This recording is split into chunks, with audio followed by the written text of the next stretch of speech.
Bien, bonjour à toutes et à tous. Bonjour à notre invité SBSB que nous remercions et que nous vous présenterons dans un instant. Alors aujourd'hui, nous ne saluerons pas tout le monde. On ne saluerons que les internautes. Habituellement, nos interventions se font à la fois en visioconférence et en présentiel à la Fac de droit et d'économie de Guadeloupe. Et en raison du passage de la flamme olympique, les abords de l'université sont fermés, ce qui ne permet pas par conséquent l'accès à la salle 7, qui abrite généralement la partie conférence de nos manifestations. Il était trop tard pour reporter ce webinaire conférence. Nous nous en excusons auprès de ceux qui aient choisi d'être sur place avec nous. Alors, je m'appelle Fred Guénaud, je suis directeur du CAGI, le Centre d'analyse géopolitique internationale. Je suis en compagnie, comme d'habitude, de mon ami Julien Mérillon, président du CORECA, Contact Recherche Caraïbes. La thématique d'aujourd'hui, elle est grave. Elle est grave parce qu'elle porte sur un des conflits internationaux les plus importants de l'après-guerre. Elle concerne ce que l'on appelle le conflit israélo-palestinien. Alors, ce conflit, bien sûr, n'est pas nouveau. Ce qui est peut-être nouveau, c'est la tournure prise par ce conflit. Et précisément, ce qui se passe, on le voit sur les ondes, on le voit sur les ondes et sur les écrans, ce qui se passe à Gaza, plus globalement dans les territoires palestiniens occupés par Israël. Alors bien sûr, on ne peut pas occulter ce qui s'est passé le 7 octobre 2024, l'attaque du Hamas en territoire israélien, la mort de plus de 1000 Israéliens, mais la suite est aussi un drame d'une ampleur incroyable. La mort de plus de 30 000 Palestiniens, peut-être plus, hein, je n'ai pas les chiffres exacts, mais beaucoup plus. Alors, beaucoup a été dit et écrit sur la violence, hein, sur la condition des sociétés civiles et surtout le sort des enfants. On ne peut pas occulter cet aspect dramatique et insupportable. Il faut toutefois aller au-delà de ce que présentent les médias et les réseaux sociaux qui décrivent l'actualité et alimentent souvent ce que les sociologues, et j'ai encore entendu l'intervention de Zbe ce matin à la radio, ce que les sociologues appellent le sens commun. Nous avons souhaité avoir des clés de compréhension de ce conflit.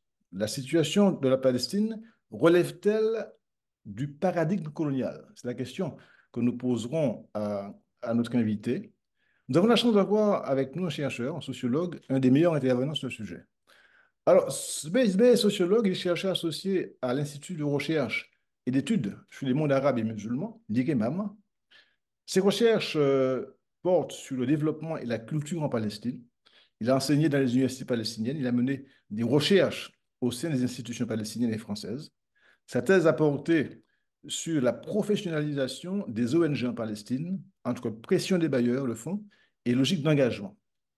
Une de ses dernières interventions, publication en 2023, dans la revue Ramsès, s'intitule Une autorité palestinienne en péril, avec un sous-titre, L'autorité palestinienne contre les Palestiniens. Avant de passer la parole à notre invité, je veux remercier une photographe, Zara Axous, pour la photo qui nous a permis de réaliser notre affiche. La photo a été prise dans le camp de réfugiés Haïdal Bethléem en 2016. Merci beaucoup, Zara, de nous avoir offert cette photo qui, à mon avis, est très parlante, comme je le disais. Merci beaucoup. Donc, je passe la parole à notre invité pour une quarantaine de minutes ou plus, s'il le souhaite. Sébastien, tu as la parole.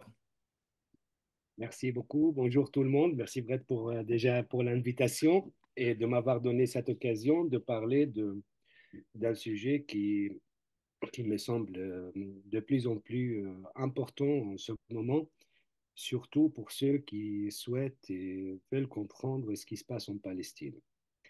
Et déjà, ça a une influence sur le mot qu'on doit choisir, le vocabulaire et surtout les concepts. Et peut-être on reviendra aussi pendant l'intervention. Alors, la question la plus importante qui se pose aujourd'hui, comment peut-on analyser la guerre en cours, la guerre génocidaire qui est à Gaza, ou qu'est-ce qui s'est passé le 7 octobre? Donc, pour répondre à ces questions, je vais tout simplement parler de ce paradigme colonial. Je dirais plutôt la condition coloniale. Pourquoi condition coloniale? Je dirais qu'il y a dans cette condition, il y a deux catégories. Je réduis rien. Il y a colonisateurs, colonisés. Et quelle que soit leur appartenance, je dirais, de classe, d'avis politique, leur métier, quelle que soit leur position sociale, il y a vraiment une catégorie qui tire des privilèges au détriment des autres. Et c'est à travers, si vous voulez, quelques exemples empiriques que je vais présenter au cours de cette intervention, ce qui va me permettre après de arriver finalement à la question du paradigme colonial et l'intérêt sur le plan analytique comme moral. Alors, j'ai choisi, enfin, je ne vais pas parler de l'ensemble, je dirais, de pratiques ou de dispositifs de contrôle et de domination coloniale qu'on peut trouver en Palestine. J'ai choisi de parler de la première chose, la prison comme une sorte de rappel à l'ordre permanent de la domination coloniale. Et j'ai choisi également quelque chose que j'appelle le checkpoint qu'on trouve, qui fait partie de la vie quotidienne palestinienne. Alors, pour la question de la prison, je commencerai par cette question de prison. Une chose qui m'a frappé lors des événements, lors du contexte actuel, c'est la peur des Français ici de passer en garde à vue. Je dis, mais pourquoi vous avez assez peur alors que ça fait partie tout simplement, enfin pour nous, ça fait partie de notre quotidien. Il est quasi rare de trouver un Palestinien qui n'a pas fait cette expérience parce que ça fait partie de notre quotidien. Je rappelle en Palestine, il y a une loi qu'on appelle la loi administrative qui est héritée de la loi coloniale pendant le mandat, ce qu'on appelle le mandat britannique, qui est la loi la détention administrative. Alors, qu'est-ce qu'on fait avec cette détention administrative? On peut arrêter toute personne sans inculpation, sans procès, pour des raisons de sécurité. Donc, avoir un dossier secret, et voilà, et on peut l'arrêter pendant 6 mois. Et sauf que au bout de 6 mois, c'est renouvelable. Et ça peut arriver jusqu'à 10, 15, 20 ans, ça dépend. Et ça fait partie quand même de la vie quotidienne palestinienne. Il y a des centaines de milliers de Palestiniens qui ont connu cette expérience de prison. Et, pardon, et ça touche aussi bien les enfants comme ça touche aussi eh bien, les adultes. Sauf que depuis le 7 octobre, on est passé, je crois, à 15 000 maintenant qui sont retenus en détention. Et avec grande partie, on n'a plus d'informations sur leur vie à l'intérieur de prison. Donc, il y a la torture, il y a quand même certes quelques enquêtes qui commencent à sortir, quelques rapports de presse, quelques journaux qui commencent à parler de l'harcèlement sexuel, d'humiliation et même de la torture. On voit certains qui étaient libérés et ils ont perdu 20, 30 kilogrammes dans l'espace de 2, 3 mois de détention. Donc, on peut imaginer un peu que la situation allait de plus en plus difficile. Ce qui m'intéresse dans le cas de la prison, c'est prendre un cas en particulier qui s'appelle le cas d'un prisonnier qui s'appelle Walid Daka. Donc, Walid, c'est dans le langage courant, c'est un citoyen entre guillemets d'Israël. Donc, c'est ce qu'on appelle les Palestiniens de l'intérieur ou les Palestiniens de 48. 48, ça veut dire, c'est la date où a eu la Nakba palestinienne, la catastrophe, où il y a à peu près 500 villages palestiniens qui ont été détruits, rasés, et après, sur lequel on a fondé, voilà, une partie qu'on a fondé l'État d'Israël en 48. Il y a 2 tiers du peuple palestinien qui ont été voilà, déracinés. Ils sont devenus réfugiés, que ce soit en Cisjordanie ou à Gaza ou ailleurs en Liban, comme en Syrie, comme en Jordanie. Donc, je rappelle aussi que la bande de Gaza n'était pas une bande à l'époque, c'était juste une ville qui s'appelle Gaza. Et on voulait faire de cette zone le camp de réfugiés le plus grand du monde. Et donc, c'est pour ça, lorsqu'on fait des interviews avec des gens de Gaza, alors tu viens d'où? Il dit tout de suite, je suis réfugié. Donc, son village d'origine ou sa ville d'origine se situe aujourd'hui de ce qu'on nomme aujourd'hui Israël. Alors, pourquoi ça m'intéresse Walid Daka, donc ce prisonnier en particulier? Parce qu'en fait, je vais faire un peu un modèle type au sens de Weber. Sauf que ce modèle type n'est pas construit sur une base théorique, c'est vraiment quelque chose d'empirique et vous allez voir. Donc, il est né en 61, 1961 à Bak al-Gharbiya, donc un village dans ce qui est devenu Israël. Il a été arrêté en 86 et donc condamné à vie pour avoir quand même, il l'accuse d'avoir tué, je crois, un soldat israélien, donc ce que les Palestiniens appellent un acte de résistance. Sa peine, donc il était condamné à vie, sa peine a été réduite plus tard à 37 ans, donc il était censé être libéré en 2023. Sauf on l'a accusé d'avoir trafiqué, d'avoir fait rentrer enfin, clandestinement des téléphones portables aux prisonniers, ce qui permet aux prisonniers de parler avec leur famille. Et donc, on a rallongé sa peine de 2 ans, mais il y a 1 an et demi, je crois, on a découvert, on a fait un diagnostic de Walid et il était atteint d'un cancer. Donc, sans véritable soin, on ne sait pas dans quelles conditions il est mort le 7 avril 2024, donc il y a 2 mois. Cette mort, qui est qualifiée de naturelle selon le ministre israélien de la Sécurité nationale, Ben Gvir, est pour lui regrettable parce qu'il aurait préféré que ça soit une peine de mort, qu'il soit pendu ou tiré. Voilà, donc il ne voulait pas que Walid soit mort dans une condition, voilà, une mort naturelle. Et je rappelle que sa dépouille est toujours en prison, comme c'est le cas de dizaines de prisonniers et des centaines de martyrs palestiniens. Donc ils vont garder son corps jusqu'à la fin de la peine. Donc, s'il n'a pas encore terminé les 2 ans, il sera toujours retenu. Alors, ce qui m'intéresse dans le cas de Daka, en fait, que je peux appeler, c'est la rationalité de Walid. Alors là, j'ouvre une parenthèse. La rationalité, ce n'est pas quelque chose qui est lié à la raison. Je m'inspire de Pierre Bourdieu ici.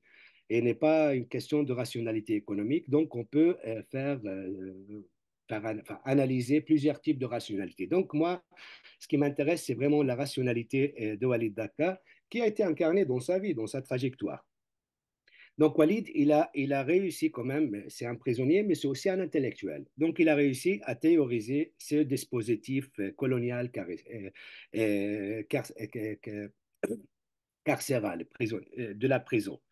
Il a commencé à parler du temps parallèle en prison. Pour lui, il était arrêté en 86. Donc, il n'a pas connu la première intifada en 87 jusqu'à 93. Donc, pour lui, le temps en prison n'inscrit pas les événements qui se passent à l'extérieur. Donc, il y a aussi l'arrivée des accords de paix, entre guillemets, les accords d'Oslo.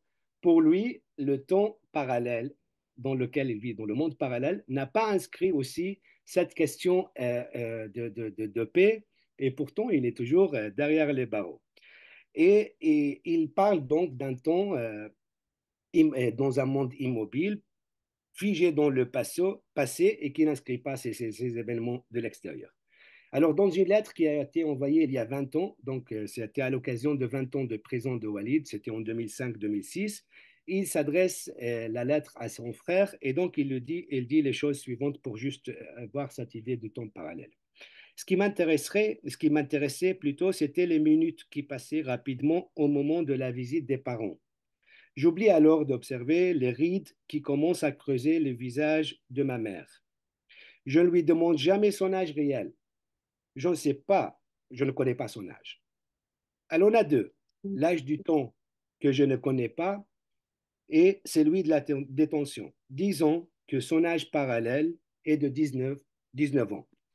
Je vous écris du temps parallèle. Comment expliquer notre relation profonde avec des choses précises dont la perte peut mener à la tristesse ou même aux larmes?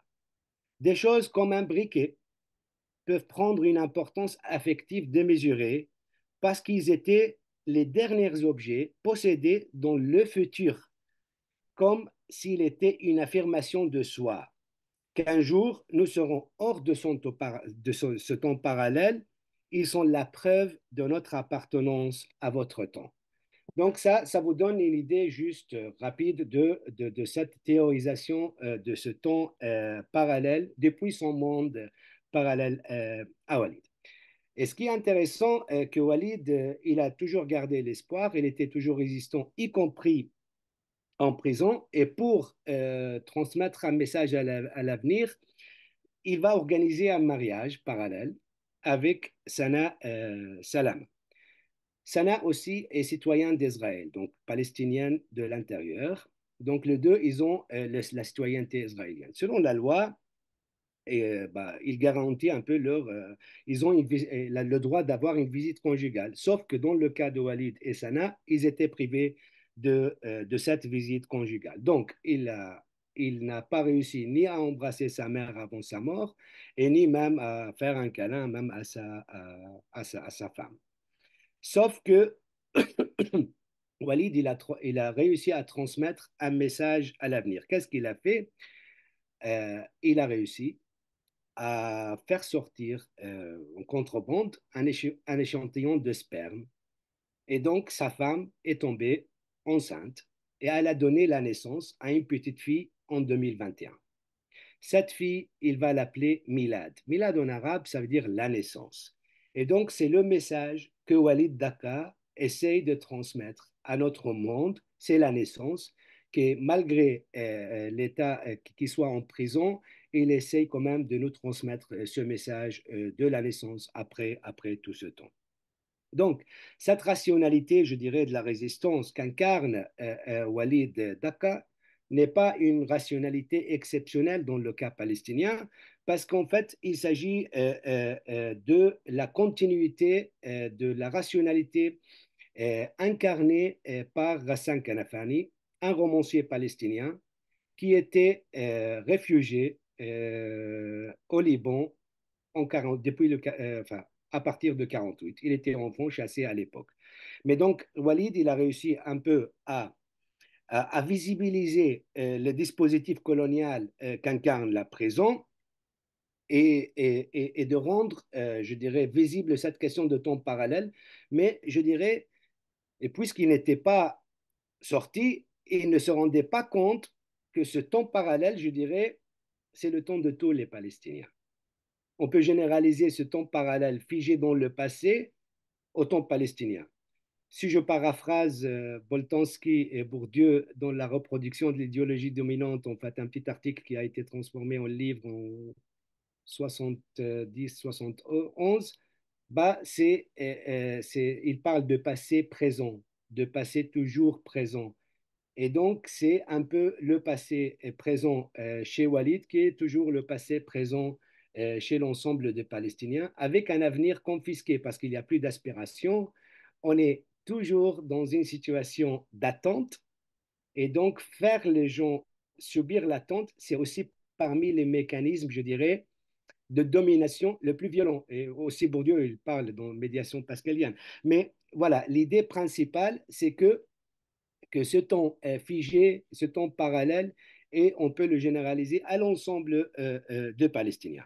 Je reviens un peu sur cette question de modèle type qu'incarne Walid et qui prend la suite de Hassan Kanafani. Hassan, c'était l'écrivain le plus connu parmi les Palestiniens, c'est le romancier le plus connu, le plus célèbre qui a été assassiné en 72 par les Israéliens, mais à Beyrouth. Ghassan, il avait écrit un roman qui s'appelle Retour à Haïfa. Et si on va lire un peu l'ensemble de la production romanesque de Ghassan Kanafani, on va voir qu'il n'y a pas pour lui une opposition entre l'art et l'engagement. Pour lui, l'art, c'est l'engagement.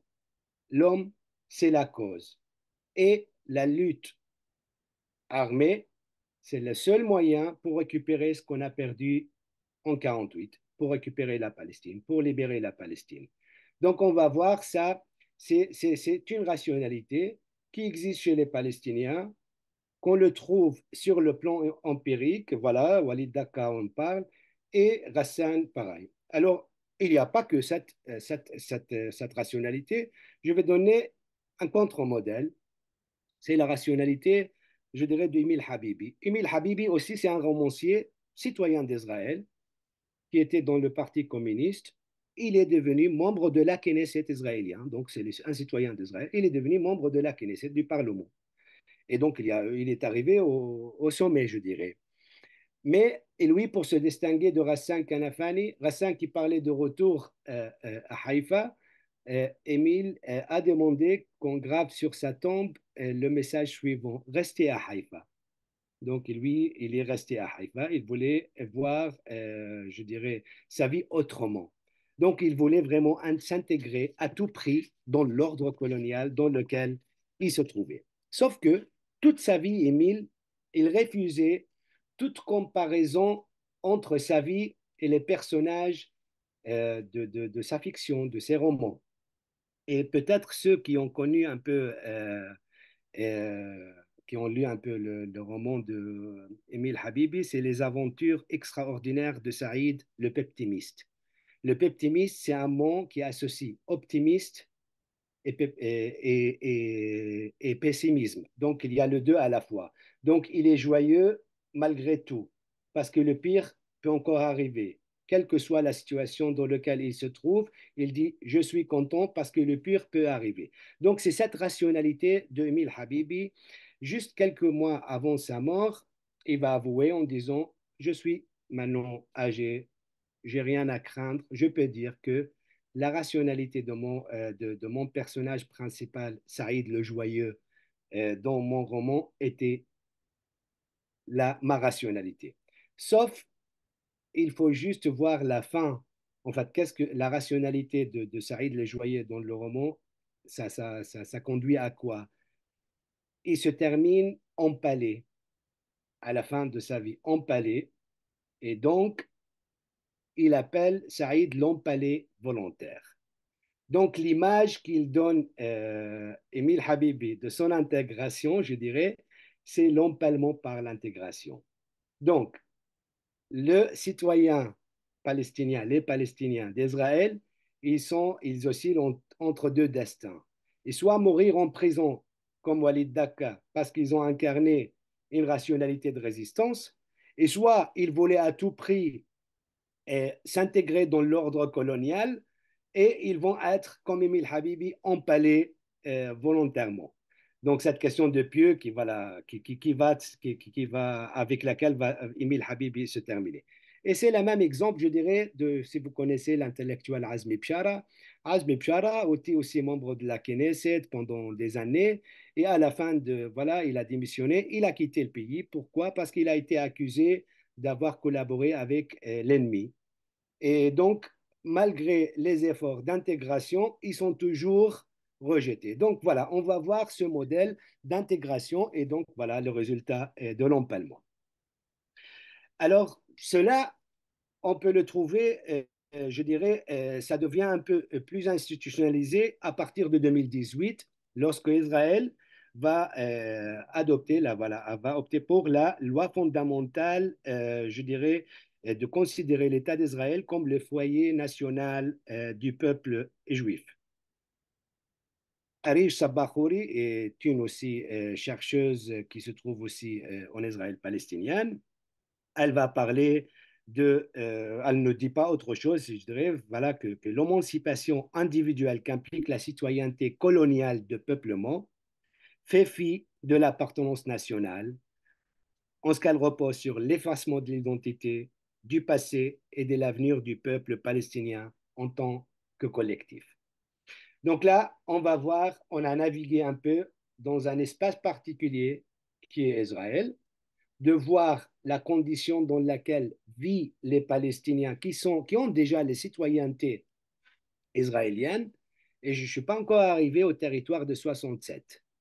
Donc, je me déplace maintenant vers le territoire de 67 où, euh, je dirais, un dispositif très clair qui existe, c'est le checkpoint.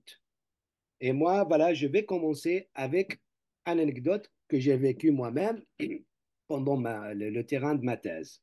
Donc, on était sur un checkpoint qui s'appelle le checkpoint de Wad el-Nar. Le checkpoint de Wad el-Nar, c'est la vallée de l'enfer, on l'appelle. C'est une route qu'on commençait à prendre justement après les accords d'Oslo pour passer de Bethléem vers Ramallah.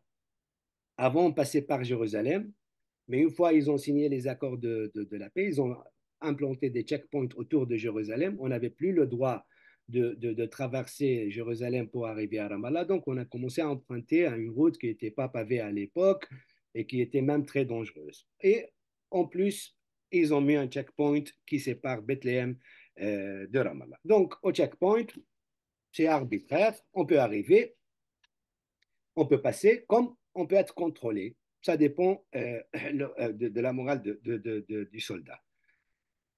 Le soldat arrive, il nous dit visage, il nous regarde, il demande les cartes d'identité. Nous, on veut sortir nos cartes d'identité. Mais il y a un jeune homme qui a dit, mais moi, je fais partie des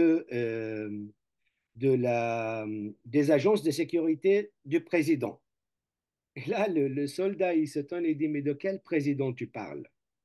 Il dit, oui, le président Mahmoud Abbas. Ouais, il répond.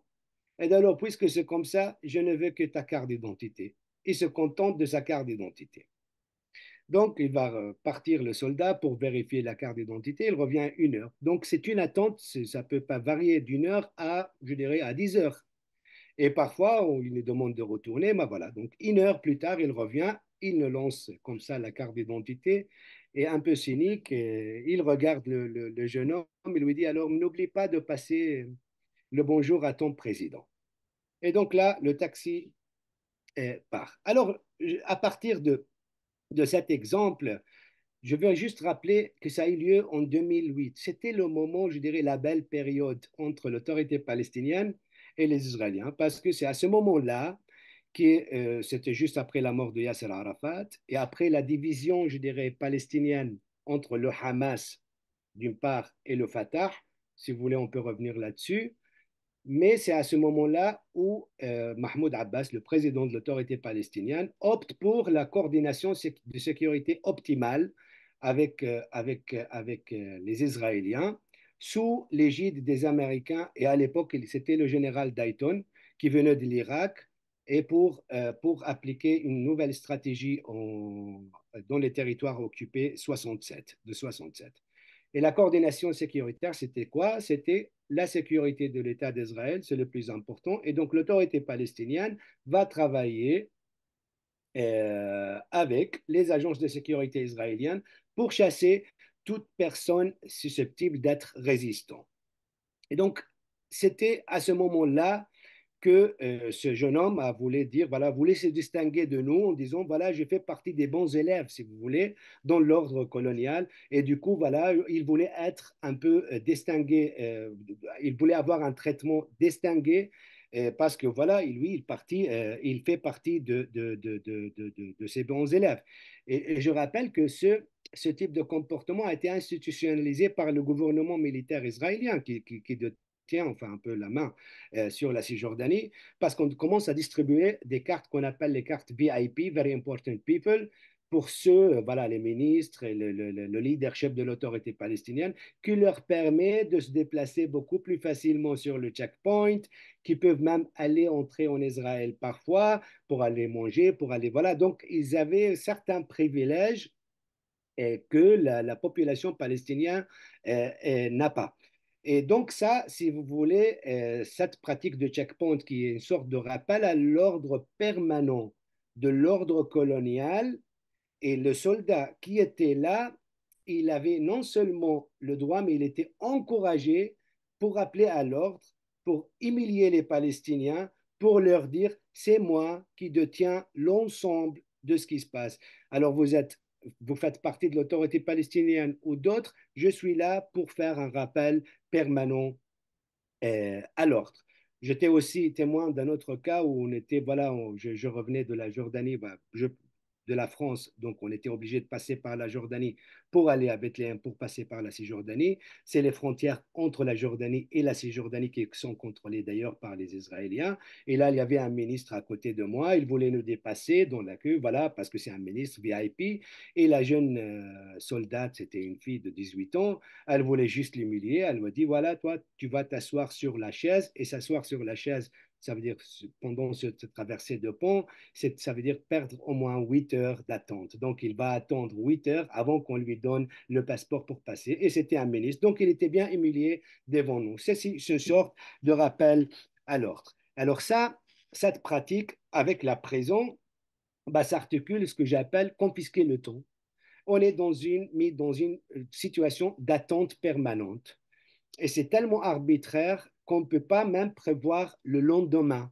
Et ça, je crois, c'est quelque chose parmi les mécanismes le plus important de domination coloniale. On confisque la terre, on nettoie, on fait le nettoyage ethnique, ce qui s'est passé en 1948, il y a la guerre, mais il y a ici cette question de maîtrise de temps. Il faut montrer aux Palestiniens que le seul maître du temps, c'est le soldat avec son M16, et nous, on est privés du temps. Et ça, je ne dis rien, j'ajoute rien à Norbert Elias, qui montre comment les Européens, après la révolution industrielle, et qu'ils ont voilà, commencé à maîtriser le temps, ils se sont sentis supérieurs par rapport aux autres parce qu'il y a cette maîtrise de temps.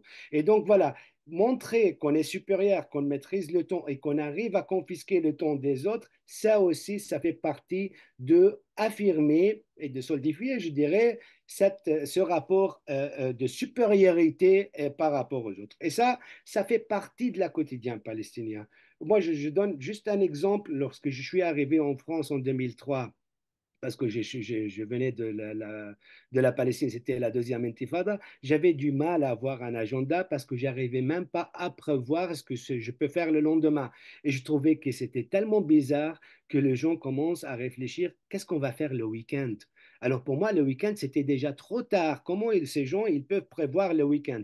Et maintenant, je vois que les gens planifient quand même des rendez-vous un an plus tard ou des mois plus tard. Alors en Palestine, cette question n'existe pas n'existe pas parce qu'on est privé de notre temps, on est privé de notre avenir parce qu'on confisque le temps d'une manière permanente. Alors, fermons la parenthèse, je dirais, de checkpoint. Et lorsqu'on a vu le comportement de jeunes hommes, là, je me permets d'ouvrir une parenthèse sur la configuration dans laquelle se trouvent les Palestiniens des territoires occupés 67, avec la création de l'autorité palestinienne. Donc, la première chose, et moi j'appelle cette configuration la Palestine de bailleurs de fonds. La première chose, tout le monde parle de la paix et du développement pour la paix alors que la colonisation perdure. Deuxième chose, on trouve dans la littérature des organisations internationales une posture de rupture. Ça veut dire tout ce qui arrive n'a rien à voir avec ce qui était avant. Donc, il y a une rupture, on est dans une situation de post-conflit. On était dans un conflit, on est passé d'une situation où il y avait des ennemis et les ennemis sont devenus partenaires pour la paix. Donc, il y a cette question de rupture. Deuxième chose, ou troisième chose, on parle de l'indépendance palestinienne et surtout sur le plan économique, alors qu'on est passé d'une situation de dépendance à l'égard de l'économie israélienne à une dépendance complexe et domination complexe où on est dépendant non seulement de l'État d'Israël, mais aussi des bailleurs de fonds. Il y a une chercheuse qui s'appelle Anne Lemort décrit cette situation. C'est les États-Unis qui jouent, les États-Unis qui décident, la Banque mondiale qui joue, mais les Européens payent et finalement, moi je peux ajouter, les Israéliens occupent et dans cette formule, les Palestiniens n'existent pas. Dans cette configuration où les bailleurs de fonds deviennent des acteurs indispensables, mais sauf qui se base sur une lecture de la réalité qui est un peu en décalage et déconnectée de la réalité vécue par les Palestiniens. Je parle d'une réalité virtuelle où vraiment on va mettre l'accent sur des aspects techniques, économiques, en dehors de tout rapport de domination, en dehors de tout rapport aux politiques. Donc la question coloniale fait partie de ces choses qu'on va occulter de la lecture. Et donc le développement sera une question vraiment des professionnels, une question des individus compétents, une question de capacity building, de peace building, bref. Donc on peut revenir en détail sur cette question. Sauf que je dirais, dans cette situation où il y a vraiment cette dépendance à l'égard des bailleurs de fonds, il y a ce leadership palestinien, ou ce que j'appelle le nouveau riche, qui ont tellement bénéficié de l'aide internationale que le projet actuel de l'autorité palestinienne tel qu'il est devient leur projet existentiel. Que ça donne le droit à un État ou pas, c'est pas grave, parce que eux, ils tirent certains privilèges dans l'ordre, mais ils tirent aussi beaucoup de pouvoir et de l'argent, je dirais. Et à certains moments, l'aide internationale commence à connaître un peu, à être diminuée, enfin, je dirais depuis quand même 6, 7 ans. Donc, l'autorité palestinienne en déficit. Pour pouvoir payer ses salaires, on avait installé à l'aide des politiques néolibérales, on a facilité l'accès au crédit aux banques, donc les banques deviennent quand même des acteurs aussi indispensables. Les Palestiniens commencent à s'endetter pour financer l'autorité qui les opprime, je dirais comme ça. Et ils s'endettent à crédit et s'endetter pour quand même acheter des biens de consommation et surtout les voitures. Je ne vais pas rentrer dans les détails, mais l'idée générale, c'est qu'une autorité palestinienne qui était financée par les bailleurs de fonds devient financée par les Palestiniens qui s'endettent à travers le rachat à crédit de biens de consommation. Il nous C'est reste dans ce une cadre-là, dizaine de minutes. oui, 2 minutes, Une dizaine de minutes. Une dizaine de dizaine de minutes. minutes. Très bien. Donc, si vous voulez, il y a ce modèle de l'autorité palestinienne qui est une institution qui, qui fait écho à au modèle de l'emballé volontaire de Emile Habibi, si vous voyez.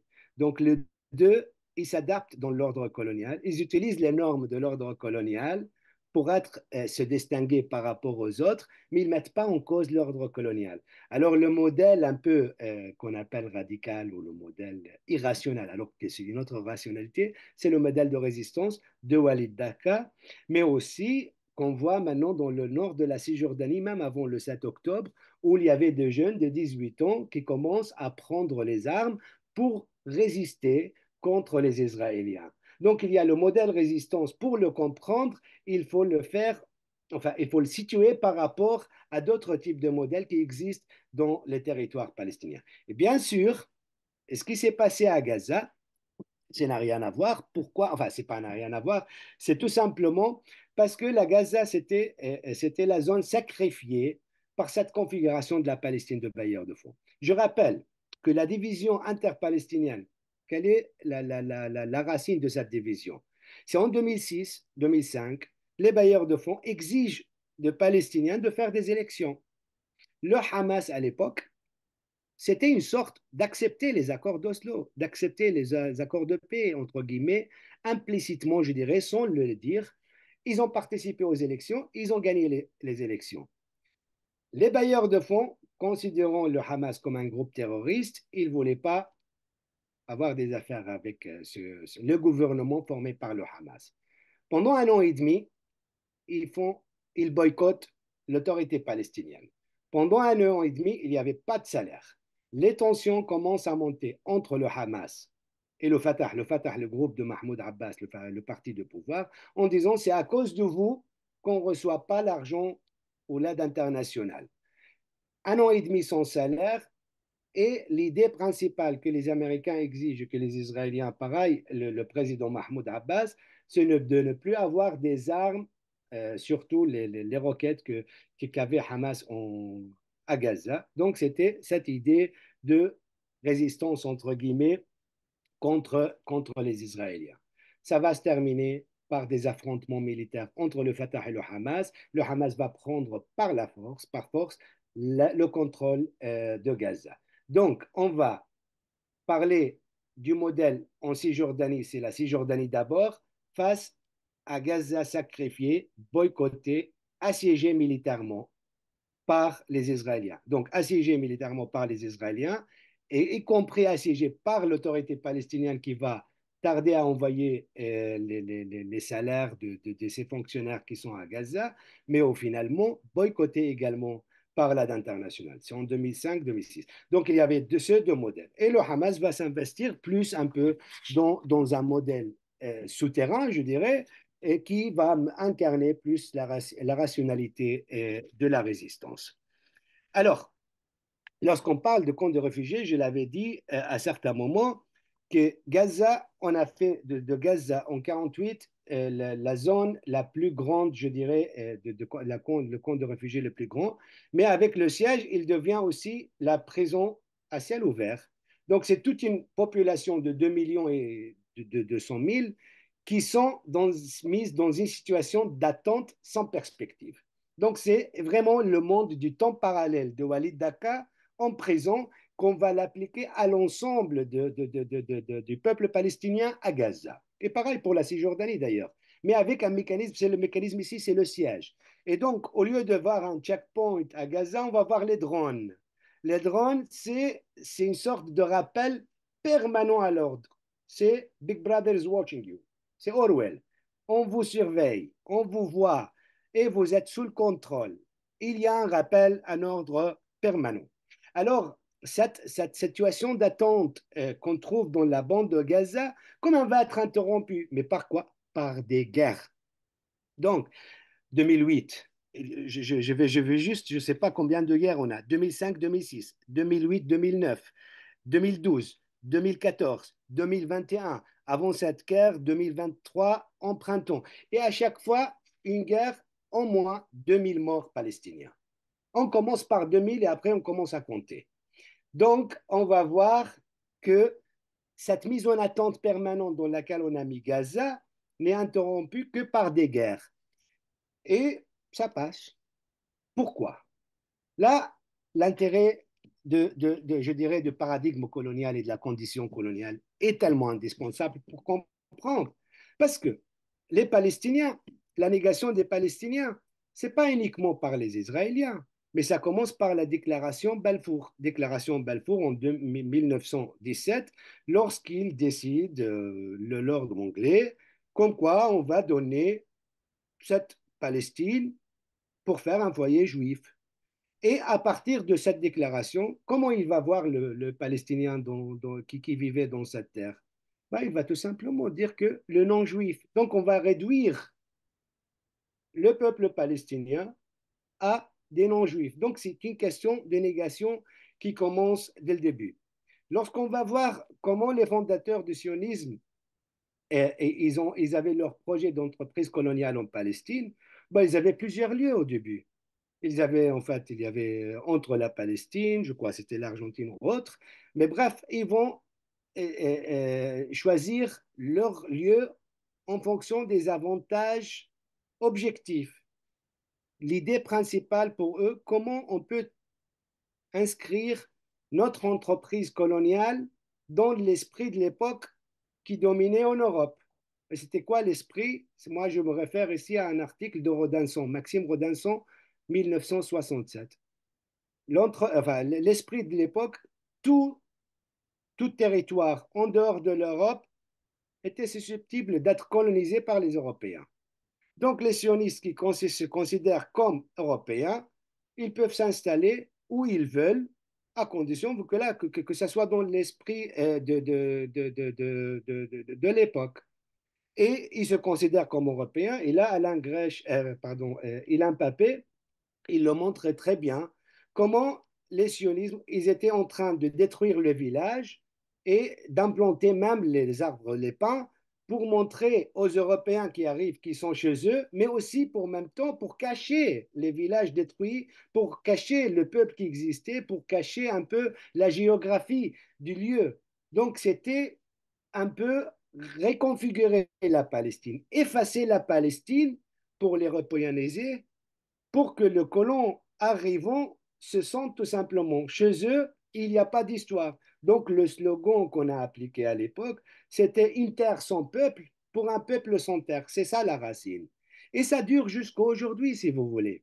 C'est la même.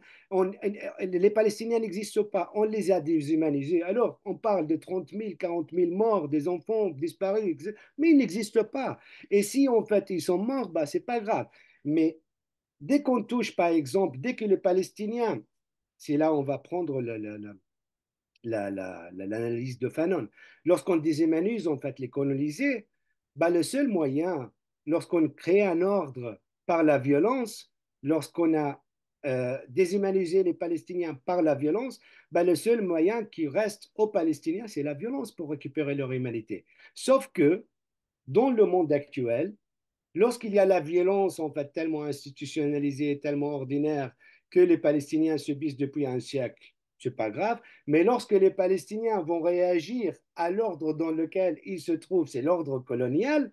Là, tout le monde va parler des questions morales et des questions des barbares qui utilisent la violence parce que c'est de leur nature, c'est dans leur ADN, c'est leur culture. On va réduire ça à une question culturelle ou question religieuse ou n'importe enfin parce qu'on les a déshumanisés. On ne les voit pas, on ne les voit que mourir. Et un bon Palestinien, c'est le Palestinien mort, comme l'a dit Golda Meir, je crois, à un certain moment.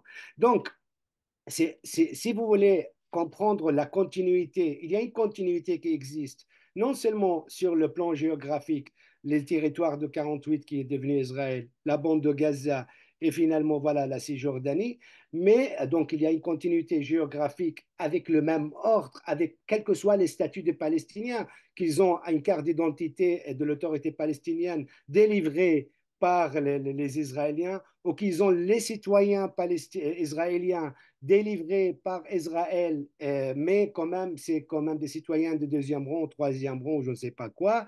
Donc, quel que soit le statut, et des statuts qui changent d'ailleurs tout le temps parce que les frontières changent, les frontières ne sont jamais stables, ils sont toujours modifiables.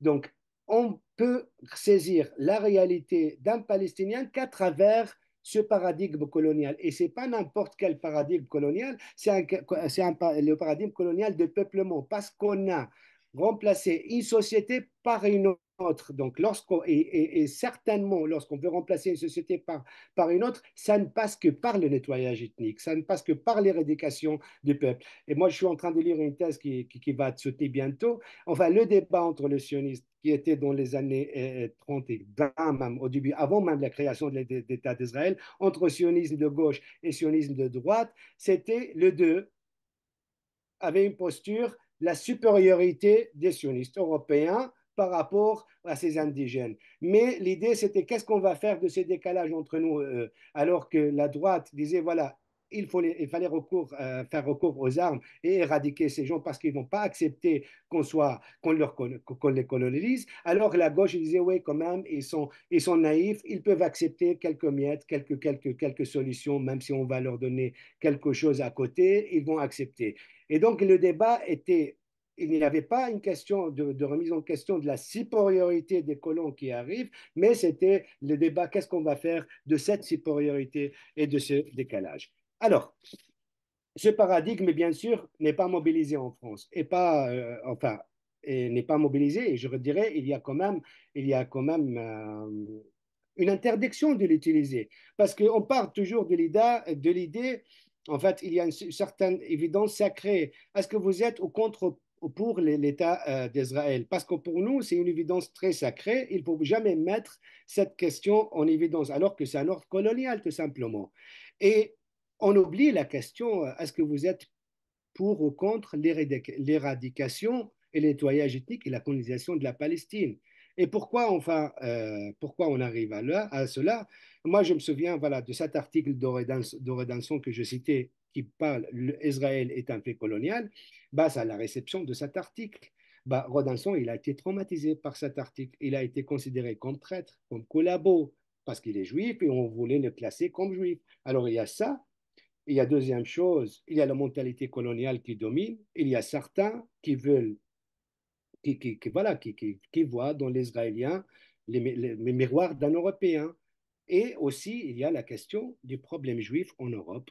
Et on voulait lire la question palestinienne, l'histoire palestinienne à travers l'histoire européenne. Donc, c'est l'eurocentrisme. Et, et bien sûr, il y a l'impérialisme de l'universel. Et puisque cette colonie qu'on a créée en Palestine ne correspond pas au paradigme entre guillemets universel du colonialisme, ça veut dire une colonie avec métropole, ben on va mettre en cause l'ensemble, je dirais, du paradigme. Alors moi, je dirais tout simplement, il faut faire la comparaison en termes des mécanismes de domination coloniale, de mécanismes de domination, et non pas chercher un paradigme déjà tout fait, avec eurocentré ou je ne sais pas quoi pour comprendre le reste. Non, il faut faire le parallèle, les analogies avec les pratiques, et il ne faut pas analyser les pratiques en elles-mêmes, il faut les situer dans le système dans lequel ils ont lieu. Donc, c'est à travers ces exemples, j'ai essayé juste de montrer comment il y a cette continuité malgré les ruptures apparentes. Alors, les ruptures, ça peut être géographique en termes, je dirais, des frontières 67, 48, 93, ça veut dire les accords d'Oslo ou 7 octobre ou je ne sais pas quoi, et des ruptures, je dirais, donc géographique, je dirais, et de rupture qui est apparente, voilà, qu'il y a un projet d'épée, un projet, mais alors que l'ordre, il est toujours là, c'est le même ordre sur lequel a été fondé l'ordre colonial depuis un siècle et qui est maintenu par la force et par la violence. Et peut-être, bah, pour laisser un peu le temps pour la discussion, je m'arrête là. Merci. Très bien, merci beaucoup, Sbey, pour cette intervention passionnante. Passionnante, je vois que c'est la première fois que j'entendais cette approche par le roman déjà, mais aussi la question du temps parallèle. Et puis, plus précisément, cette approche originale du paradigme colonial. Je pense que c'est très intéressant tout cela, donc ça sera l'objet peut-être du débat. Alors, je précise que nous prendrons les questions dans le chat, donc c'est par écrit. Julien va nous les transmettre, puisque par écrit, ce sera plus facile pour nous à gérer. Et en attendant que vous transmettiez vos questions, je vais peut-être lancer le débat par une question que je pose à Sbey. Euh, j'ai lu dans un article qu'il a sorti euh, cette année, je crois, euh, en 2024, un article dans la revue Ramsès où il parlait de l'État palestinien, parce que nous, comme beaucoup, on est arrivé à cette idée qu'il faut un État palestinien, et sans l'État palestinien, il n'y a pas de salut pour les Palestiniens. Et ce que je lis dans cet article m'a un peu surpris, hein. C'est la raison pour laquelle je pose la question. Dans cet article, j'ai le sentiment que pour Ouzbé, l'État palestinien, c'est une illusion et qu'il faut peut-être s'interroger sur le sens de cet État palestinien aujourd'hui. Et moi, j'aimerais avoir son point de vue, oui, qu'il nous précise son point de vue. Pourquoi, si j'ai bien compris, l'État palestinien n'est qu'illusion, comme si il y avait à ce niveau, bon, je parle de pessimisme, peut-être pas du pessimisme, il est mieux placé que moi pour en parler, mais le sentiment qu'on a vu de l'extérieur, c'est que c'est la solution pour tout le monde. Et pourquoi l'État palestinien serait une illusion? Merci pour cette question qui me permet aussi de contextualiser. Peut-être que je suis allé trop vite dans certains éléments, mais merci beaucoup pour cette question. Bah, enfin, pour moi, l'autorité palestinienne, l'État palestinien, ça correspond au modèle de l'empalé volontaire. Alors pourquoi? Parce que on a un ordre colonial dans lequel on subit, enfin, n'importe quelle solution qui normalise l'ordre colonial, bah, ça ne sera pas une solution pour moi ou pour n'importe quel chercheur qui travaille sur les mécanismes de dévoiler la domination qui s'exerce, que ce soit de la domination visible ou invisible. Donc voilà, nous, en tant que chercheurs, lorsqu'on travaille, on travaille de dévoiler les mécanismes de domination. Je rappelle que la question palestinienne, peut-être je ne l'ai pas dit, c'est une question de réfugiés. 2 tiers du peuple palestinien sont réfugiés. La majorité, 2 tiers des gens qui vivent à Gaza, c'est des réfugiés. Des gens qui vivent dans un camp de réfugiés. D'ailleurs, un camp de réfugiés, c'est aussi la mise en attente d'une population, d'un peuple pendant 75 ans. Donc, normalement, lorsqu'on parle d'un camp de réfugiés détente, qu'est-ce qu'on doit faire? On doit démolir un camp de réfugiés. Il faut que ces gens qui ont été chassés de chez eux retournent chez eux. Alors, qu'est-ce qu'on a fait dans la question palestinienne? Ce qui est aussi quand même contradictoire. Dans les années 50, la première fois qu'on utilise le mot développement, on va l'appliquer au camp de réfugiés. Donc, on va développer un camp de réfugiés, mais quelle solution? Parce qu'on veut transformer l'aide humanitaire en aide de développement. Donc, au lieu de faire une tente normale, on va faire tente 5 étoiles. Mais ça, c'était la base, en fait, de l'hypocrisie, j'appelle, l'hypocrisie collective qu'on a appliquée pour la Palestine. Parce que un camp de réfugiés, n'importe quel enfant, lorsqu'on lui demande quelle est la solution pour un camp de réfugiés, bah, détruire et que les gens retournent chez eux. Donc, c'est une question des réfugiés. La question de l'État palestinien ne répond pas à cette question. Deuxième chose, c'est une question de faisabilité. J'ai parlé de l'accélération de la colonisation en Palestine, enfin en Cisjordanie, 67. Lorsqu'on a signé les accords d'Oslo, il y avait, je crois que c'était 200 000 colons. On est aujourd'hui à peu près à 800, 900 000 avec des colonies, avec des infrastructures beaucoup plus importantes que les villes palestiniennes. Et même, en fait, parmi les mécanismes aussi de rechanger la géographie de la Cisjordanie et remodifier la géographie coloniale, je dirais, il y a les autoroutes qui vont lier les colonies et les Palestiniens n'ont pas le droit d'emprunter. Je rappelle que lorsqu'on a signé les accords d'Oslo, on a classé les territoires palestiniens en Cisjordanie en 3 zones, A, B, C. A sous le contrôle de l'autorité palestinienne, B sous contrôle conjoint entre Israéliens et Palestiniens, C contrôle militaire israélien. C, c'est 70% de la Cisjordanie. A, c'est 5% qui est sous le contrôle de l'autorité palestinienne. Bien sûr, cette classification n'a plus aucun rôle parce que depuis la deuxième intifada, ça veut dire en 2000, on a réoccupé l'ensemble de la Cisjordanie et donc cette classification n'a aucun sens. Mais pour dire que 70% de la Cisjordanie, c'est sous le contrôle israélien, c'est là où se trouvent les terres agricoles et les terres des Palestiniens et c'est là où on est en train de faire les colonies. Donc, d'une question de faisabilité, je dirais, cet État, cet État n'est pas faisable, mais aussi, surtout, la question, il ne faut pas le poser en termes d'avoir un État, mais c'est une question de liberté, liberté et de justice. Pour avoir la justice et la liberté des Palestiniens, il faut mettre fin à l'ordre colonial qui domine les Palestiniens, quel que soit leur statut, quel que soit leur lieu de résidence, et surtout de faire rentrer, de faire revenir les réfugiés palestiniens. Alors, le problème on a ici, et ça c'est parmi les problèmes qu'on envisage je dirais, dans les milieux scientifiques ici en France, c'est que les chercheurs, ils oublient leur rôle, ils deviennent des experts. Et au lieu de rompre avec le discours commun et le discours dominant, ils vont reproduire le discours commun et le discours dominant avec le label savant. Donc, on a affaire à ce que j'appelle le sens commun savant. Le sens commun savant, c'est un sens commun qui s'appuie sur le politiquement correct. Il faut vraiment donner des solutions qui ne dérangent pas. Il faut vraiment avoir quand même cette idée de donner l'espoir, même si c'est la fausse espoir. Et voilà, moi, je ne vais pas appartenir à ce cirque, je dirais, désolé, mais parce que tout simplement, ça ne règle pas le problème et ça ne répond pas à la question qu'un simple Palestinien se pose dans les territoires.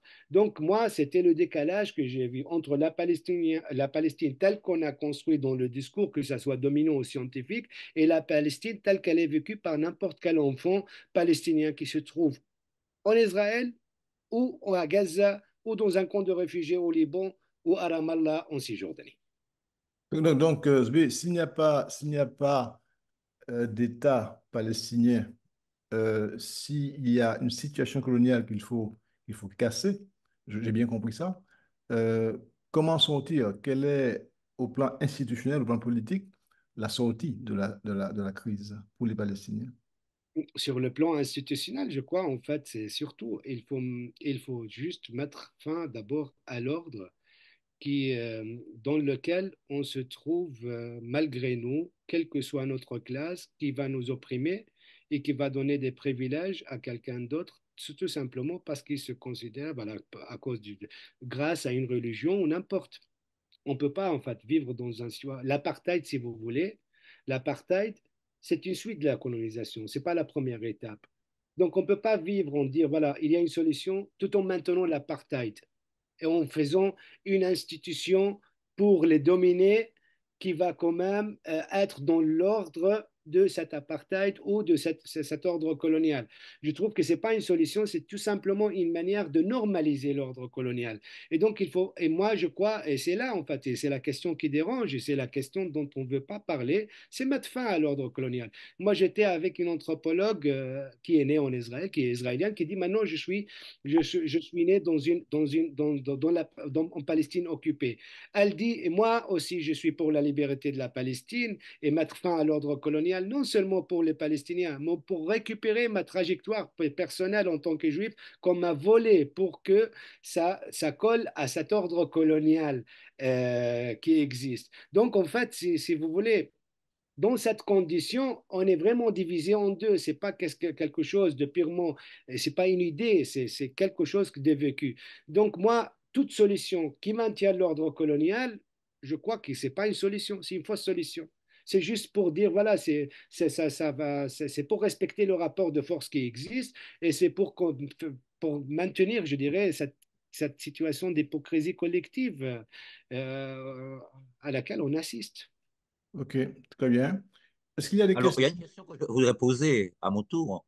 C'est s'agissant de l'impact du rôle de la société internationale et en tous les cas de la communauté mondiale, entre guillemets, sur l'évolution de la question palestinienne. Alors, je pose cette question d'autant plus que cette semaine, la Barbade, pas trop loin de chez nous, a décidé d'établir des relations diplomatiques avec la Palestine et je rappellerai que les 11 États membres de la CARICOM ont reconnu l'État palestinien. Alors, quel impact cela peut-il avoir sur la décolonisation?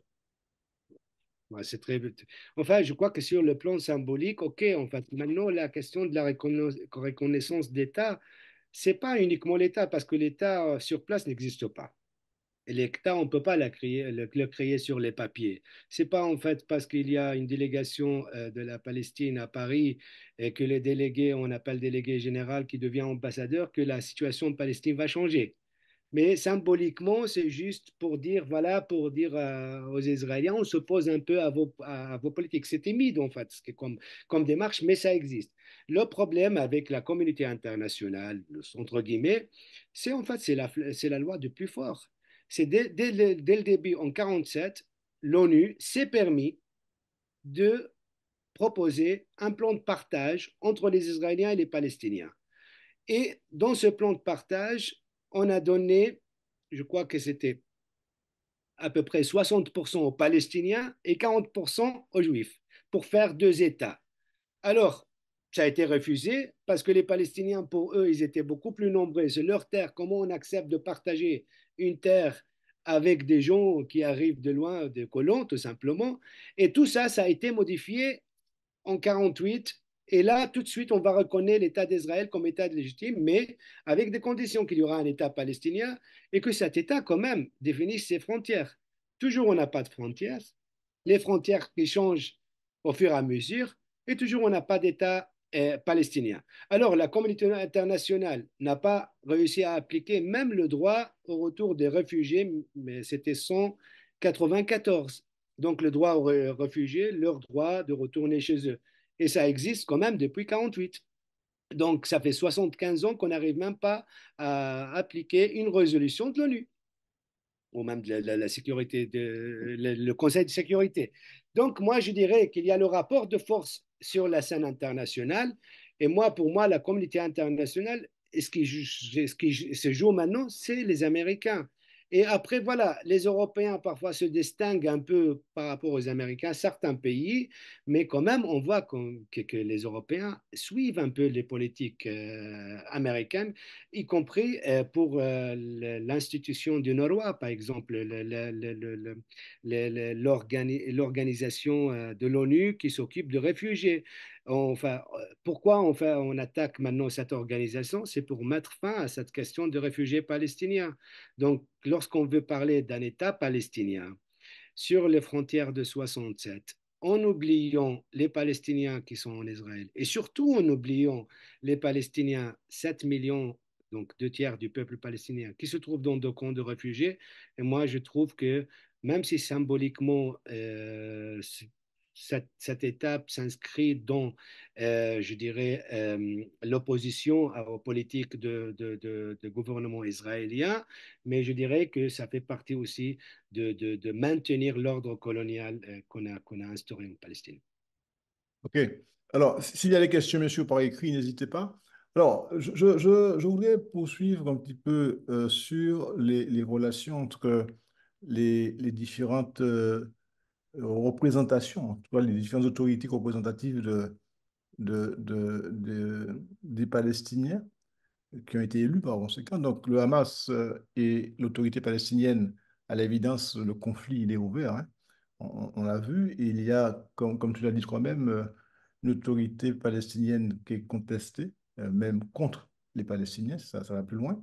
Alors, une fois qu'on a observé ces réalités, euh, la question se pose aujourd'hui de quelle autorité aujourd'hui peut peut discuter avec les bailleurs de fonds ou avec les autorités internationales, puisqu'on sait qu'elles pèsent aussi dans le jeu. Aujourd'hui, si le Hamas est discrédité, si l'autorité palestinienne est affaiblie, même si on veut essayer de la rétablir, à l'évidence, c'est difficile parce qu'elle n'est pas représentative aujourd'hui des Palestiniens. Que faire? En effet, oui. En fait, une ligne de choses dans la Palestine de bailleurs de fonds, que je dirais une source de la légitimité, c'est devenu la relation avec les bailleurs de fonds. La relation de l'acteur en question avec le bailleur de fonds. Lorsqu'on voit par exemple Mahmoud Abbas, il a été élu pour 5 ans. Donc son mandat s'est terminé en 2009. On est aujourd'hui 2024. Il est vieux, il est là, aucune légitimité. Et pas de conseil législatif, puisque le conseil législatif, c'était plutôt des membres de Hamas. Qu'est-ce qu'on a fait avec le conseil législatif? On a arrêté l'ensemble des élus, les Israéliens, ils les ont arrêtés, dont certains sont morts en prison. Et puis après, Mahmoud Abbas, il va geler le conseil législatif, donc il est paralysé depuis 2006. Et donc, il va tout simplement faire de décrets présidentiels pour gérer la vie quotidienne. Et ces décrets, c'est surtout pour nommer un tel à la tête de tel département, de je ne sais pas quoi. Donc, il y a vraiment une corruption structurelle qui s'installe. Et cette corruption structurelle est financée par les bailleurs de fonds. Donc, au moment où cette corruption structurelle a pris de l'ampleur, les bailleurs de fonds, comme surtout la Banque mondiale, parlaient du modèle palestinien de démocratie de la construction étatique. On avait nommé en fait un gouvernement de technocrates qui s'appelle le gouvernement de Salam Fayyad, un ancien employé de la Banque mondiale en 2007 après 2007-2008, après la division palestinienne. Et on commençait à parler du modèle de la Cisjordanie d'abord pour l'opposer à Gaza. Et donc, commencer à parler, l'État va naître dans 1 an, dans 6 mois, dans 3 mois, dans je ne sais pas quoi.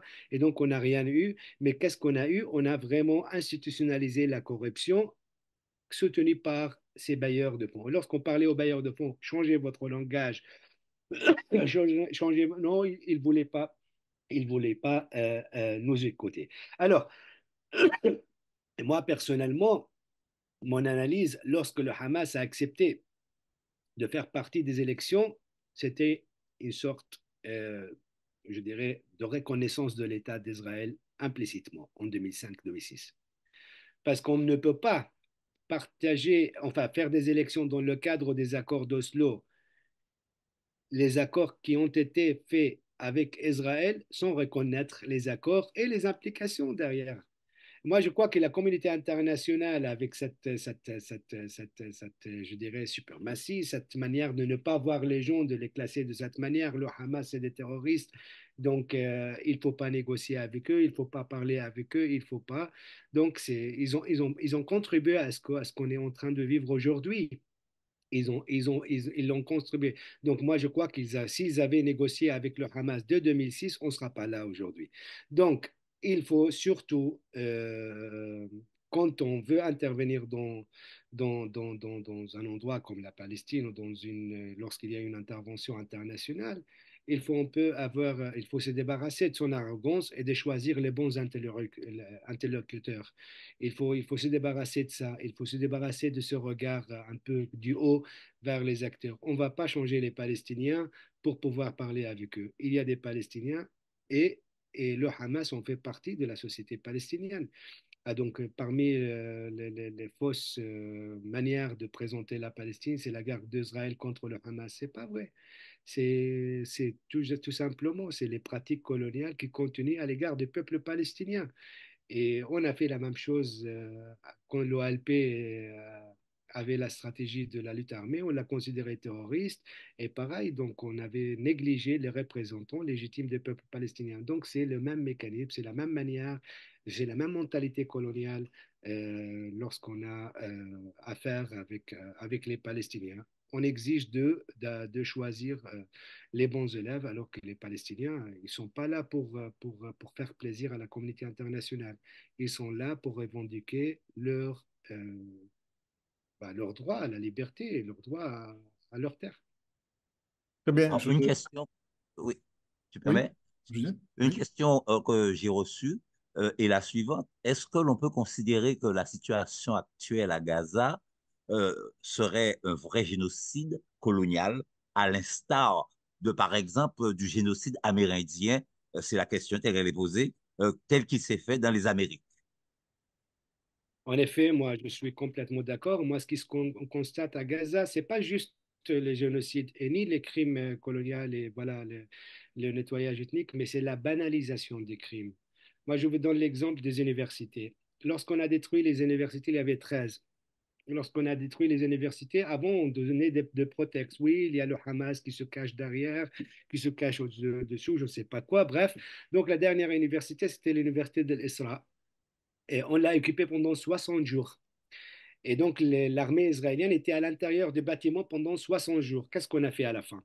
On est sorti du bâtiment, on a mis des explosifs, on a fait sauter le bâtiment en filmant. Donc, on n'est plus dans la question dont on va justifier nos crimes. On va banaliser les crimes. On est en train de le faire, on est en train de le faire devant tout le monde et on assume. Et donc, c'est pas grave. On est en train de détruire les hôpitaux, pareil. Lorsqu'on a commencé avec le Shifa, oui, parce qu'il y a le commandement militaire du Hamas après, il n'y avait rien. Mais qu'est-ce qu'on a fait? On a détruit l'ensemble des hôpitaux à Gaza. Et pareil pour les médecins, on a commencé à kidnapper les médecins. Les témoignages dont on a eu, il y a un médecin qui était très connu qui parlait à la télé avec Al Jazeera. Bah, ils ont annoncé sa mort dans le centre de détention. On a transformé une base militaire en centre de détention. Hier, juste hier, je vis un enfant qui a été relâché, un enfant de 10 ans. Il était incapable de parler. Lorsqu'on lui demande de décrire ce qu'il a vu, il dessine. Bah, il dessine une prison, un enfant de 10 ans. Donc oui, en fait, on est vraiment dans un génocide. Après, voilà, je ne suis pas là, je ne suis pas expert, si vous voulez, de termes juridiques, etc. Et là, mais en tant que sociologue, si vous voulez, c'est pas les normes juridiques qui vont m'apprendre à décrire la réalité.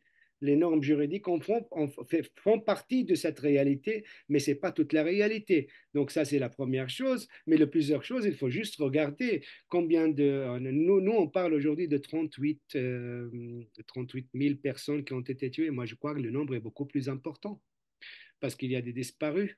Et les disparus, on parle de dizaines de milliers. Et disparus, ça veut dire quoi disparu? Moi, je connais quelqu'un et disparu, mais il est disparu parce que sa maison a été détruite. On n'a pas trouvé son corps. Alors, on les considère comme disparus alors qu'il est mort. Mais on n'arrive pas a déclaré sa mort parce qu'on n'a pas trouvé son corps. Moi, je crois que oui, en fait, il y a un nettoyage ethnique. On est en train de raser le peuple palestinien à Gaza. D'ailleurs, ce qui se passe en Cisjordanie suit les mêmes démarches. Et moi, je viens d'un petit village qui s'appelle Al-Khadr à côté de Bethléem. Et je parle avec mes neveux qui ont 10 ans, 9 ans. Il y a les soldats israéliens qui viennent à côté de l'école. D'ailleurs, c'est une zone sous le contrôle, soi-disant, de l'autorité palestinienne. Et le soldat parle au haut-parleur tous les jours. Aujourd'hui, on va tuer un enfant. Aujourd'hui, on va tuer. Donc, on est en train vraiment de banaliser les crimes. Et j'en parle, je dis, les témoignages qui arrivent de prison sont vraiment horrifiants. Mhm. Oui, très bien. Bien, je ne sais pas si on peut encore ajouter des choses. Je crois que l'essentiel a été dit et bien dit. On a appris beaucoup de choses. Julien, je pense qu'on va passer à la conclusion, s'il n'y a pas d'autres réactions. Ben, si on va arriver au terme de ce webinaire, alors d'abord, pour remercier SB pour cette clarification, je crois, importante qu'il nous a apportée à partir du concept de colonisation.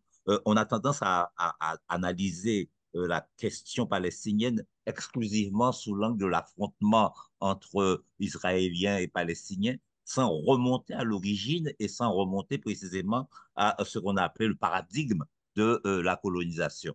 Et je crois que bon, il a bien mis en évidence qu'en réalité, que l'on va être dans une logique. Et il y a d'ailleurs une question qui est posée, quelle est l'origine du paradigme colonial? Isbé, Mais c'est pas ça, la question est plus complète que ça, hein. Elle est plus complète. oui. Qu'est-ce qui, d'après vous, est à l'origine du paradigme colonial comme temps parallèle dérobé? Alors, je ne sais pas si j'ai bien compris la question. Enfin, il y a le livre noir de colonialisme. Je ne sais pas si vous avez lu. Oui, on l'a. Enfin, et les colonisés, ils parlent de colonialisme. Donc, ils ne parlent pas de colonisation parce qu'il y a aussi certains nostalgiques de la colonisation qui parlent de bienfaits de la colonisation d'ailleurs. Enfin, je crois que la pratique qui est frappante, c'est l'effacement de l'histoire. Je vous donne un exemple aussi de cette question de l'effacement de l'histoire. Comment on efface l'histoire? On a parlé un peu de nettoyage ethnique, de comment on va rechanger le... Mais moi, je dis en fait sur le plan discursif. Parmi d'autres projets sur lesquels ont travaillé les bailleurs de fonds, c'est par exemple de ramener des Palestiniens et des Israéliens, des historiens, de parler de l'histoire, de réécrire l'histoire. Et c'est vraiment Orwell, je dirais. Orwell 1984, c'est la mise à jour du passé. Et donc, je parlais avec un historien, il m'a dit, écoute, Palestinien, il m'a dit, écoute, au lieu de parler de la Nakba, ça veut dire la catastrophe et le déracinement de 2 tiers du peuple palestinien, il faut avoir un passé de paix qui correspond au présent de paix. Et qu'est-ce qu'on va faire? On va parler de ceux qui ont pu rester en Palestine, donc comme Emile Habibi, comme Walid Daka, donc ceux qui sont toujours là pour avoir un passé de paix et non pas un passé de guerre pour correspondre, pour faire en fait le présent de paix. Donc même au lieu de régler les problèmes de l'histoire, on veut les effacer. Donc ça, c'est aussi alors le paradigme colonial. Moi, je dirais le plus important dans le paradigme colonial, c'est les mécanismes de domination coloniale. J'ai écouté Louis Vacon il n'y a pas longtemps. Il a parlé de la domination raciale aux États-Unis. Et donc, pour lui, le plus important, c'est vraiment une question de mécanisme, de la violence qu'on pratique, la violence entre guillemets weberienne légitime que l'État pratique, mais la violence aussi de tous les jours qu'on a le droit de pratiquer et qu'on est encouragé à le pratiquer. Donc, et cette violence émane de la catégorisation qu'on fait de la population, catégorisation noire et non noire. Et donc, on donne le droit à ce groupe non noir de faire ce qu'ils veulent avec les noirs. Je vous conseille de lire ce dernier livre sur la domination raciale aux États-Unis, que je trouve qu'en termes de mécanisme, je dirais, et de violence, que ça se reproduit partout, autrement. Alors, en Palestine, pour comprendre, lui, il a travaillé sur le problème comment, les castes en Inde. Donc, on est né dedans, on va mourir dedans, on ne va pas changer de destin. Et pareil, le système de caste, en fait, le classement de caste en Palestine, on est né palestinien, on va mourir palestinien. Soit en palais, soit en prison, soit massacré, et soit. C'est ça le destin d'un Palestinien dans un ordre colonial. D'où l'importance de parler d'une situation coloniale, d'une condition coloniale pour pouvoir saisir la réalité palestinienne. Très bien, merci. Merci. Donc, alors, bien sûr, je ne vais pas reprendre l'intégralité des thèmes qui ont été abordés, mais je crois que bon, c'est l'origine de cette domination coloniale qui est aujourd'hui explicative un peu des situations que nous déplorons et avec des conséquences qui sont peut-être plus brûlantes que naguère. Et il a parlé de nettoyage ethnique, il a parlé d'effacement. On est aujourd'hui dans une situation de survie. Moi, je crois que c'est qui est fondamental dans le discours qu'on y retenu, c'est la survie du peuple palestinien qui est en jeu et que l'on puisse finalement aujourd'hui avoir conscience de ce qui se passe dans cette partie du monde. Commentaire final de Tony Albina. Très belle et précieuse conférence. Merci infiniment. Donc, je reprends ce qu'a dit Tony Albina et moi, je partage tout à fait ce qui était dit. Très belle et précieuse conférence. Merci infiniment, Sb. Et Merci surtout à toi, Fred. alors, tu as dernier mot pour conclure, Sb. C'est juste, je voulais vous remercier de m'avoir donné l'occasion de parler de ce qui dérange un peu, voilà, et notre séance dérange, et je crois, là, je vois l'intérêt de notre travail, de pouvoir dire tout simplement ce qui est censuré, ce qui est censuré implicitement comme explicitement. Alors, mon micro est ouvert. Voilà. Je Oui, voulais, monsieur, je voulais surtout que vous continuiez à rappeler aux uns et aux autres que le conflit n'a pas démarré le 7 octobre 2023, mais il date depuis 1910 au moins. Et il y a beaucoup de gens qui l'ignorent et qui ne connaissent pas la création. D'abord, l'Europe a toute la responsabilité de ce qui est en train de se passer aujourd'hui en Israël. Toute la responsabilité. Et en plus, rappeler aux gens que le conflit n'a pas commencé le 7 octobre. Et je vous remercie merci. pour une telle clarté. Merci, merci beaucoup. Merci mille fois. Merci à vous. Mais voilà, donc moi, je parlais rapidement de l'impérialisme de l'universel. En fait, c'est un article qui a été publié par Pierre Bourdieu et Loïc Wacon dans les années 90. Bah, il parle de ces mécanismes de déshistorisation, de décontextualisation.